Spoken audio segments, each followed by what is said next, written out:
드리고 하나님께 예배하도록 하겠습니다. 먼저요, 저희가 하나님께 예배를 드리는데, 지난주에 저희가 예배를 드렸잖아요. 이 예배 때 무슨 말씀을 주셨냐면은, 항상 내 마음에 새기라고 하셨어요.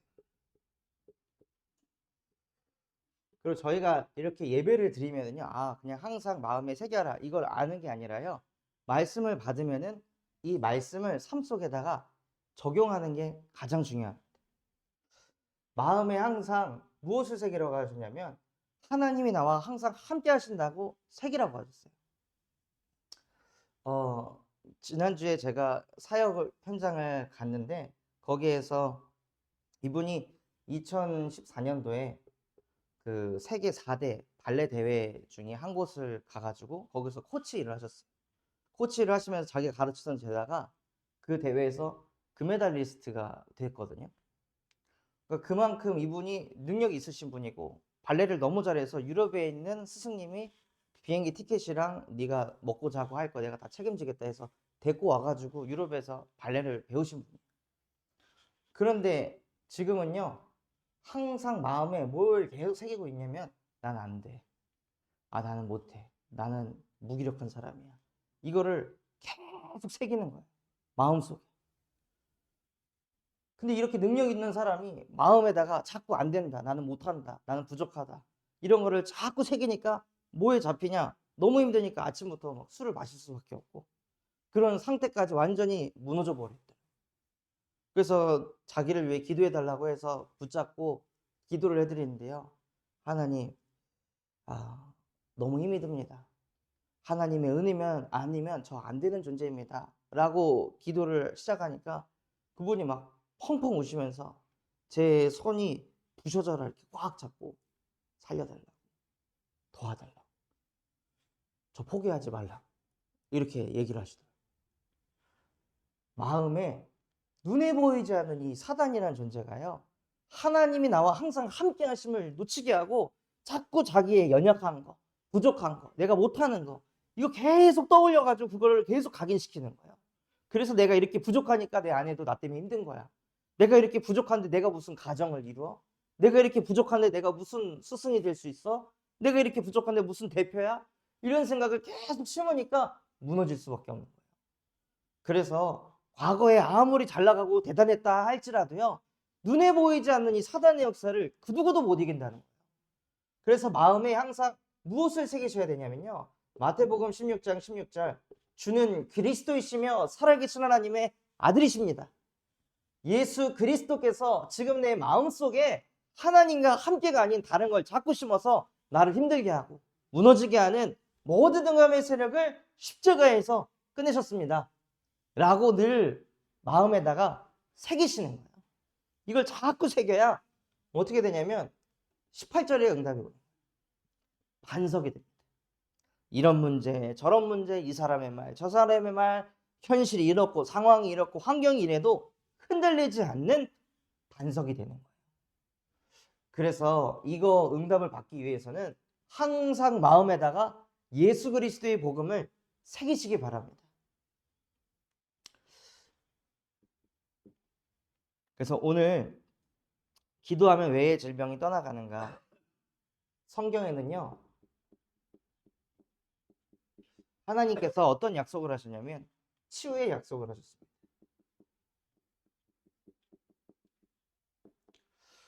그래서 마가복음 6장 56절에 보면 예수님께서 손을 대는 자마다 다 성함을 얻었느니라. 그러니까 예수께서 건드리면 그냥 치유의 역사가 일어나는 거예요. 또 마태복음 오늘 읽었던 말씀에도 보면 베드로라고 하는 제자의 장모가 열병이 생겨가지고 알아두었었어요. 그런데 그 알아누운 장모님을 예수님이 찾아가셔서 손을 얹은즉 즉시 나으니라. 그러니까 성경에는 그리스도께서 무엇을 하셨냐? 치유의 약속을 주셨습니다. 또 이사야 53장 5절에도 보면요. 그가 채찍에 맞음으로 우리가 나음을 입었도다. 예수님께서 십자가에 박히시기 이전에 어마어마한 채찍질을 당하셨단 말이에요. 그 채찍을 당한 이유가 무엇이냐?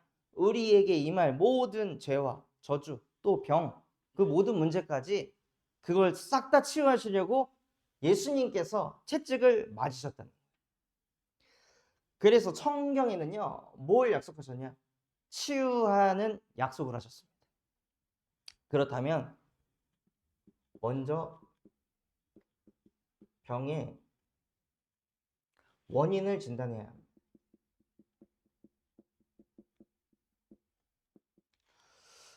무엇이냐면 병에 걸리는 이유가 과로를 하거나 또는 어떤 실수를 해서 또는 전염으로 인해 어떤 이는 노화로 인해서 병에 걸리기도 합니다. 또는 만병의 근원인 스트레스로 인해 많은 사람들이 병에 걸려서 아픔 속에 있습니다. 근데 성경에서는요, 세 가지 원인으로 병에 걸린다고 합니다. 첫 번째가 무엇이냐면 죄로 인한 병. 죄가 있기 때문에 병이 들어온 거예요. 과로나 실수나 전염이나 뭐 이런 게 아니라 그냥 죄로 인해서 생긴 병. 이 병은 무슨 병이냐면 조상의 죄로. 그래서 출애굽기 20장 4절에서 5절에 보면요. 나 외에 다른 신을 섬기면 3, 4대까지 재앙이 임한다고 했습니다. 그러니까 이런 거와 상관없이 그냥 병이 오는 거예요. 저희 집안 같은 경우에도 할머니 천식, 아버지 천식, 저한테까지 천식이 내려왔었거든요. 그런 것처럼 또 어떤 집안은 보면요. 어떤 집안은 할아버지 할머니 이혼, 그 밑에 이혼, 그 밑에 이혼. 계속. 누구는 자살, 거기도 자살, 자살. 누구는 암에 걸렸는데 그 암이 저희 어머니의 어머니도 외할머니도 암, 저희 어머니도 암. 이게 내려오는 거예요. 나 외에 다른 신을 섬겼을 때 찾아오는 질병. 이거는 아무리 병원을 다녀도 해결할 수 없는 문제인 거죠. 또 무엇으로 인해 병이 오냐면요. 원죄로 인해서.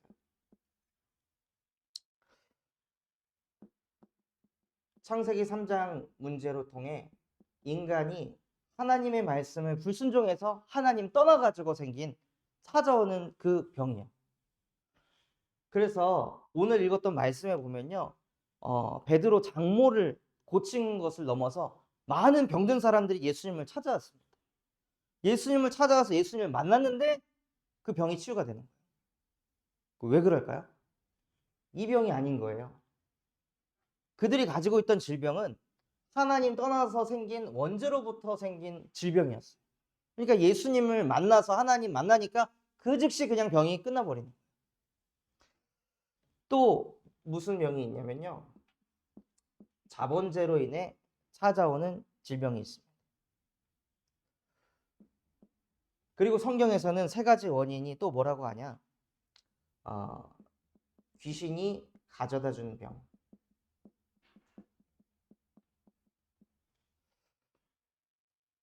그래서 이 눈에 보이지 않는 이 귀신, 사단, 마귀라고 하는 존재가 사람의 정신을 사로잡아서 과거에는 그런 사람들 많았잖아요. 몽유병에 시달리는 사람들. 밤 되면 그냥 영혼이 어디 날아가가지고 혼자 막 밤 돌아다니는 그런 사람. 아니면 지금 시대에는 몽유병이라기보다는 약간 그 조현병이라고 하는. 그래서 자기도 모르게 자아가 쪼개져가지고 여러 뭐 이런 인격이 나오는 거예요. 또 무엇이 있냐면 마음이 무너지는 병. 아무것도 아닌 건데 그냥 사람의 말 한마디 딱 하나 기분 상한 말 한마디 들으면 그냥 마음이 와르르 무너져 버리고 마음을 다잡지도 못하고.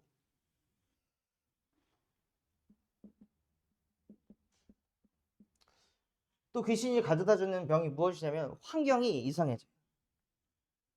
여수에서 한 현장에 사역을 들어갔는데요. 앉으니까 뭐가 있냐면 설탕이 바닥에 다 깔려 있어요. 바닥에 막 고추장 발라져 있고 바닥에 막 된장 같은 거 발라져 있고. 집에 들어가 가지고 사역을 하고 나왔는데 나오면서 엉덩이를 털어야 될 정도로 그 정도로 심각한 상태예요. 어느 정도로 심각하냐? 자기 자식을 낳았는데 자녀가 울면 달래야 되잖아요. 그냥 앉아서 지켜보고 있어요. 날이 새도록. 그래서 그 애가 너무 방치돼 있고 계속 우니까 이웃 주민이 신고를 해 가지고 동사무소에서 나와서 이 사람들은 자녀를 양육할 수 있는 능력이 없다라고 판단해 갖고 데리고 갔어요. 나라에서 자녀를. 그런 정도로 완전히 이 흑암에 잡혀 가지고 무너진 사람들이 너무나도 많이 있습니다. 또 신경이 눌려 가지고 어떤 누군가는 눌려서 말도 못 하고 눌려 가지고 막 뭘 못 하는 거예요. 저도 어릴 적에 이 눌림이 너무 심해 가지고 잠깐 뭐 학교에서 잠 조금 자려고 하면은 눌려 가지고 못 일어난 적이 엄청 많았었거든요. 가위를 툭 하면 눌리고. 그럴 정도로 귀신이 가져다 주는 병이요. 여러 가지가 있습니다. 그리고 또 무슨 병이 있냐? 하나님의 뜻이 있는 병이 있습니다. 고린도후서 12장 7절에 보면 사도 바울이 간질이라는 병을 가지고 있었는데 그 병이 있었던 이유가 무엇이냐?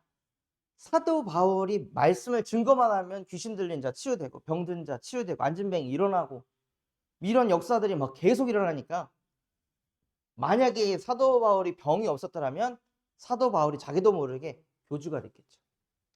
그런데 하나님께서는 하나님의 은혜로 나를 교만하지 않게 하시려고 나에게 이 질병을 주셨구나 하는 그런 하나님의 뜻이 숨겨진 병도 있습니다. 그래서 진짜 무엇을 아셔야 되냐면요. 이 병이 죄에서 온 병인지 귀신의 역사에서 온 병인지 이것을 알고 병원을 가서 치유를 받아야지 계속 이 병원 저 병원 막 돌아다니면서 치유를 받으려고 할 게 아니라요. 뭐가 먼저 돼야 되냐? 올바른 치유의 순서를 아셔야 합니다. 가장 먼저 영적인 치유가 되셔야 돼요. 요한 3서 1장 2절에 보면 사랑하는 자여 네 영혼이 잘된 같이 범사가 잘 되길 간구하노라. 영혼이 잘 되면 범사가 되게 되어 있습니다. 내 영혼이 평안하면 정신도 마음도 평안하게 되어 있습니다. 그래서 그것을 하기 위한 가장 먼저 이루어져야 될 게 영접이에요. 요한복음 1장 12절 영접하는 자 곧 그 이름을 믿는 자들에게는 하나님의 자녀가 되는 권세를 주셨습니다. 그래서 날마다 내 인생의 주인이 내가 아니라 주님이십니다. 오늘도 내가 사는 게 아니라 내 안에 그리스도께서 사십니다. 라고 고백하는 그 시간을 꼭 가지시기 바랍니다. 그리고 영적인 치유가 무엇이냐면요. 성령 충만을 얻는 것입니다.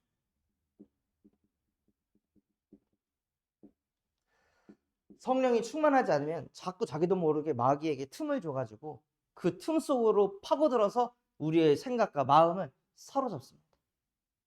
그래서 자꾸 불신앙하는 생각, 우리도 모르게 날마다 하나님을 영접하지 않으면요. 자꾸 자기가 신의 자리에 앉아가지고 사람을 판단한다니까요.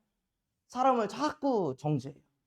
가족 관계에서도 자꾸 가족이 잘못한 거, 나한테 상처 준 거, 실수한 거 이것만을 계속 바라보게 해서 나중에는 아무것도 아닌 거 가지고 갈등을 일으키고 분쟁을 일으키고 그래서 성령의 충만함을 받으라고 하셨습니다. 또 뭘 해야 하냐면요. 죄를 끊어야 합니다. 그래서 야고보서 5장 15절에서 16절에 보면 서로가 서로의 죄를 회개하라고 하셨어요. 죄를 끊어내는 것은 죄를 안 지어야지가 아니라요. 내 죄를 드러내는 겁니다. 내 죄를 드러내고 나 이런 죄인입니다. 나 이렇게 연약하고 이렇게 부족해요 하고 죄를 드러내고 이 죄악 많은 나를 위해 예수님께서 나의 죄를 다 짊어지시고 십자가에 못 박으셨습니다. 하고 자꾸 그 죄를 십자가에 못 박고 끝내셔야 되는 거예요. 그 죄에 잡혀서 계속 혼자 죄의식에 잡혀가지고 끌려다니는 게 아니라 나의 죄를 드러내고 그것을 십자가에 못 박고 끝내시기 바랍니다. 그리고 이 말씀에 보면 서로가 서로를 위해 기도해 줘요. 죄를 드러냈을 때 저희 교회 안에서도 누가 잘못을 하고 죄를 드러내고 연약함이 드러났을 때 복음 가진 사람이 왜 저래? 교회 다니는 사람이 왜 저래? 라고 성경에 그거 하라고 기록된 게 없어요. 연약함이 드러났을 때 옆에서 기도해 주라고 했지. 근데 많은 교회 안에서도 장로가 왜 저래? 권사가 왜 저래? 아니 집사가 왜 저래? 하면서 서로 다 판단하고 정지한다니까요. 그거는 교회 안에 사단의 역사가 이루어지고 있는 거예요. 실제 누가 연약하고 부족하고 교회에서 잘못했을 때 그때 판단하는 게 아니라 저 영혼을 지금 무너지게 하는 모든 흑암의 세력을 예수 그리스도의 이름으로 멸하여 주옵소서 하고 기도의 배경이 되어 주시기 바랍니다. 그게 교회라는 공동체가 하는 일입니다. 서로가 서로의 기도의 배경이 되어주는 거예요. 그래서 이따 광고 시간에도 소통할 내용인데 지금 김시원이라는 아이하고 노하늘이라는 아이가 급성 폐렴이 와서 다 입원 중에 있어요. 근데 이 말씀에 보면요. 의인의 간구는 역사하는 힘이 큼이라. 여기 계신 의인분들이 예수 그리스도 이름 가지고 그 아이들을 두고 기도해 주시잖아요. 그럼 하나님이 역사하세요. 그래서 실제 치유가 일어났을 때 하나님이 내 기도에 응답하시는구나. 이거를 같이 확인하시는 겁니다. 그래서 교회가 기도 제목을 나누고 소통하는 거예요. 다 같이 믿음이 성장하는. 또 죄를 끊어내고 무엇을 하냐면요. 환경을 바르게 해야 합니다.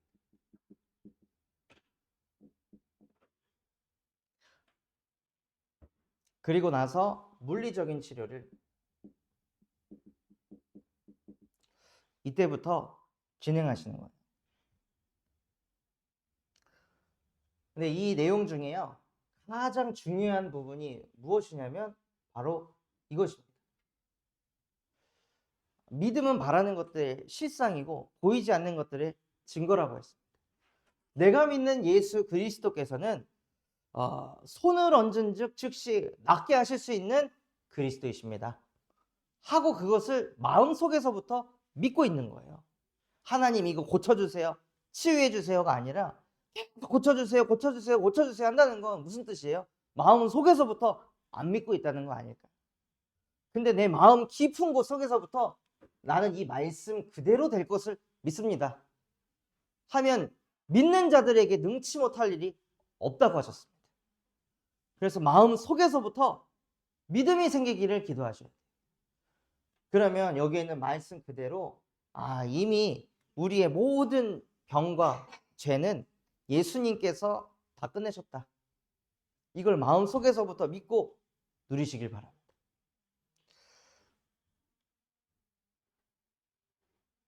그래서 결론으로 가장 중요한 것은요. 병이 치유되고 난 뒤에도 믿음의 행위를 지속하는 것이 가장 중요합니다. 저도 사역을 해보면은 실제 막 우울증에 너무 힘드신 분 만나가지고 이제 몇 번 이제 사역을 하다 보니까 그 우울한 마음이 끝이 난 거예요.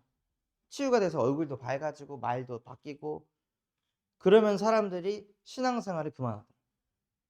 막 조울증 와가지고 막 사회생활 안 되던 제 친구도 복음 받고 치유된 다음에 결국에는 믿음의 행위를 지속하지 않는 거예요.